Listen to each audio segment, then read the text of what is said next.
ఖమ్మంలో కమ్యూనిస్టులైతే చాలా ఆశ కాదు. ఓ రకంగా చెప్పాలంటే గ్యారంటీ విన్నింగ్ అనేటటువంటి ఫీలింగ్‌తో ఉన్నారు. నారాయణ గారు మొన్న ప్రత్యేకంగా తిరగటం, తను కాంగ్రెస్ మీద ఆవేదన వ్యక్తం చేస్తున్నారు. ఎందుకంటే పాపం రేవంత్ రెడ్డిని గతంలో చంద్రబాబు గారితో కలిసి ఉన్నటువంటి సాన్నిహిత్యం కారణంగా రేవంత్‌ని ఒప్పించి మొన్న ఒక అసెంబ్లీ సీట్ అయితే గెలుచుకోగలిగారు. తీసుకొని గెలుచుకోగలిగారు. అదే సందర్భంలో ఎమ్మెల్సీ సీట్ ఒకటి సాధించుకోగలిగారు. మిగతాది చూద్దామంటే స్థానిక ఎన్నికల్లో సపోర్ట్ చేద్దామంటే ఖమ్మం జిల్లాలో వాస్తవంగా 50%, 70% కమ్యూనిస్టులు అడుగుతారు.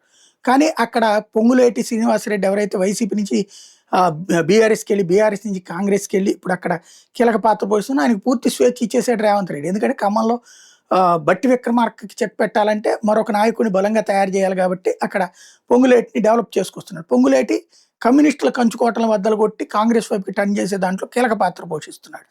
ఇప్పుడు అక్కడ పొంగులేటిని దాటి అంటే మీరు డబ్బులు పంచారు, మేము జనం మనసులు గెలుచుకుంటామని చెప్తున్నారు. అక్కడ గనక కమ్యూనిస్టులు సక్సెస్ అయితే పొంగులేటికి దెబ్బ. పొంగులేటి సక్సెస్ అయితే గనక ఈ కమ్యూనిస్టులకి బేరం ఆడే శక్తి కోల్పోతారు.